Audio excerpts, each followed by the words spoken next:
discussing the few topics under the theory of motion subject. In this continuation process, we were about to start the next topic.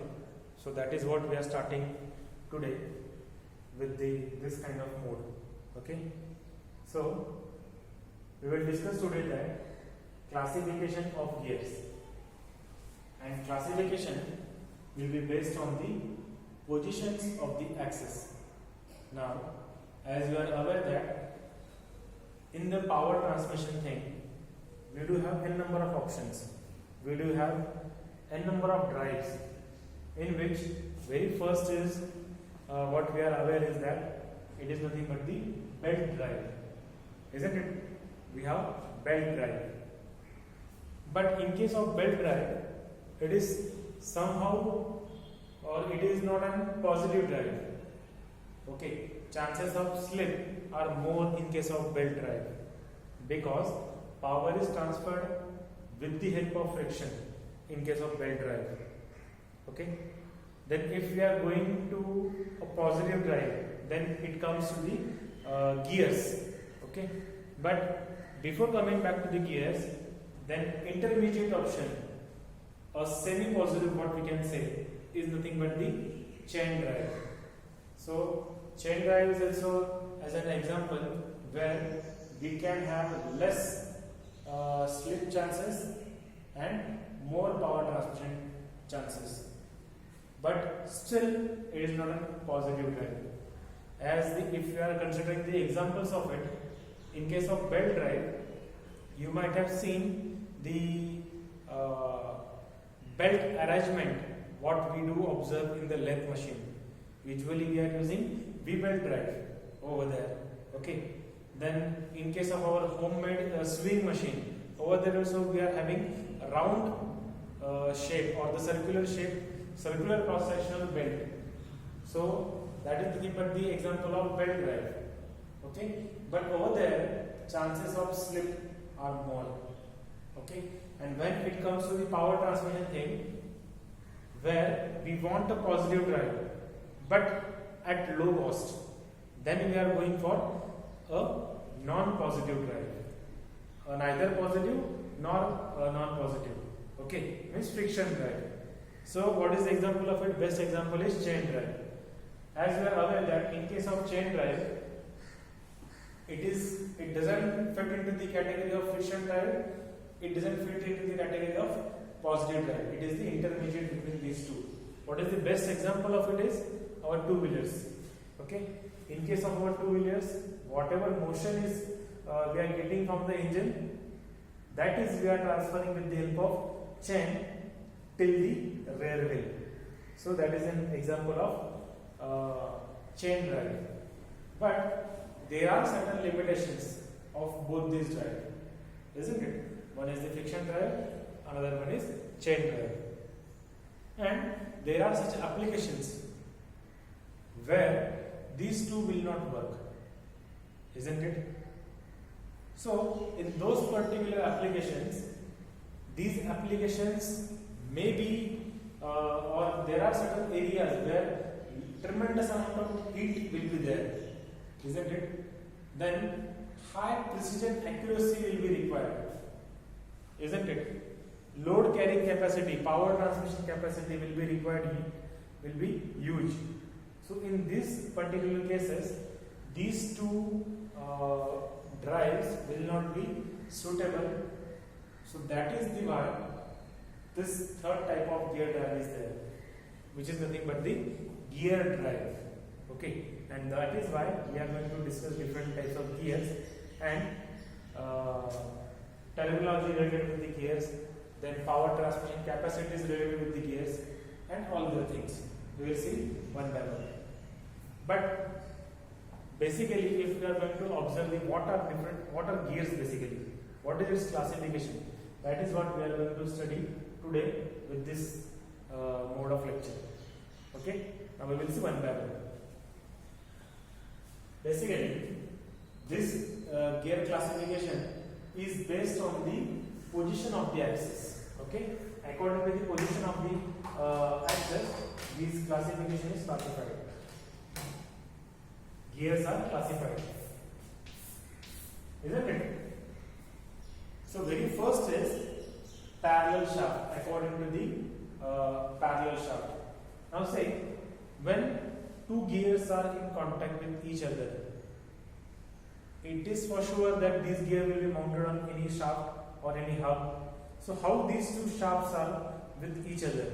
So very first thing is that if these two shafts are parallel to each other, means what? Both the shafts will have eccentricity in between these two, or eccentricity in the axis, in these two axes, and over there we are going to use these kinds of gears. So very famous and very first gear is nothing but the spur gear. This is what is the basic gear, which is nothing but the spur gear, and it has wide application because its manufacturing cost is less, its maintenance cost is less, and its design is simple. That is why this gear is used in many of the applications. Okay, so that is what is this spur gear. The very best example is, this is all application is written over here, is that it is used in all trains. Now what is this trains is, you are aware there are different kinds of trains of gears, simple train, compound gear train, inverted gear train, like that. So whenever we have series of the gears which are connected with each other, say for example, if suppose this gear is there, gear 1, this is what is the convention of it. Okay, gear 1 is there. If this is connected with gear 2, if it is connected with gear 3, then this is what is the series of gears are there. If suppose this first gear is rotated by clockwise sense, then this second gear will be rotated by anti-clockwise sense. This third gear will be rotated by clockwise sense. So if you want to reverse in the input and output direction, if you want to reverse the direction of the input and output, then we can have the this kind of gear train. Okay, but more focus will be there on the gear train in the third unit. Okay, now spur gear. In case of spur gear, already we have discussed that it is the simplest manufacturing of this particular gear is most simplest one. Okay, and the application of it is, the best application is that you might have seen this gear in the sugarcane juice center. Whatever those rollers are there, those are mounted on this particular spur gears only. Okay, the metallic one. You might have seen the wooden sugarcane juice center. Okay, which is the portable one, movable one. That is different. But what I am talking for this particular thing is, that is the application of spiral bearing gear or hypoidal bearing gear. That wooden thing is the application of these two. But what I am talking is about the metallic one. That is the application of spur gear. Okay. Nextly, in case of spur gear, how, suppose if spur gear is, or if any gear is kept in front of you, and if examiner is being examiner asking you that how you will identify that which is this gear. So the best thing to identify this spur gear is that axis of the gear blank or axis of the shaft will be parallel to the axis of the gear tooth. Now let us see that with some diagram.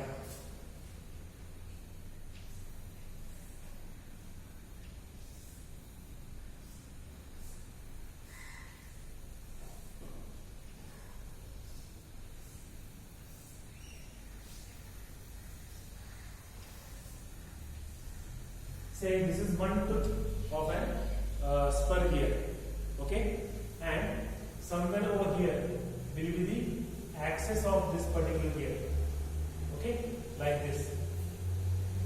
Are you getting me? So this is what is the axis of this gear, isn't it? And then if we are going to mark the axis of the tooth, so this will be the axis of the tooth. If both of these are parallel to each other, then it is easy to understand that this is nothing but the spur gear. Okay, are you getting me? Now, if it is inclined to each other.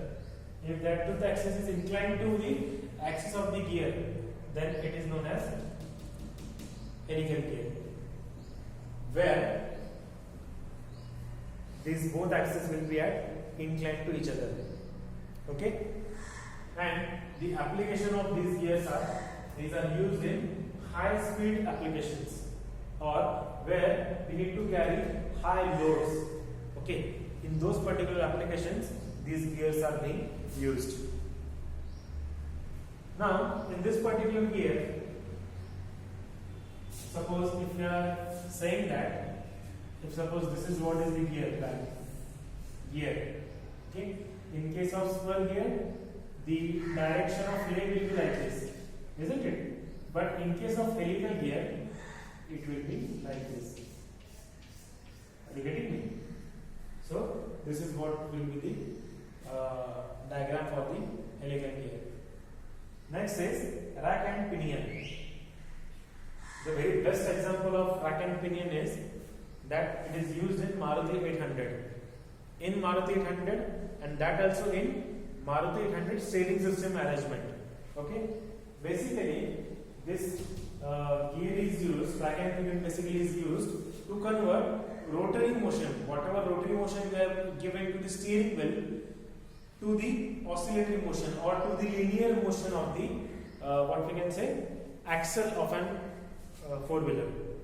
Okay, so to convert that particular rotary motion into the linear motion, this particular gear pair is used, that is nothing but the rack and pinion. So this is the best example of rack and pinion is Maruti 800. It is used in Maruti 800 steering system. Okay, so here what you can see that all the axes of the shafts on which gears are going to be mounted are parallel to each other. Next thing is that intersecting shafts, where two shafts are intersecting. Okay, so we will see one by one. So very first is that bevel gears. Okay, in bevel gears we have three different types. Okay, very first is straight bevel gear. Second is spiral bevel gear, and third one is hypoid bevel gear. Now, if you want to draw a diagram of this bevel gear, then we can draw it like this.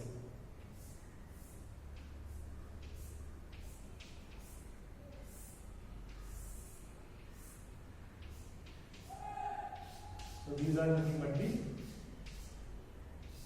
bevel gears, or say straight bevel gear. Now, as you can see that if this angle is being measured between these two axes, it is 90 degree. Okay, so this straight bevel gear is used where we need to turn the drive by 90 degree. Means what, wherever we want to have right angle motion transfer, then we are using this kind of straight bevel gears. Basically all the bevel gears are used for right angle motions only. Okay, then a specific application of this spiral bevel gear is nothing but the differential.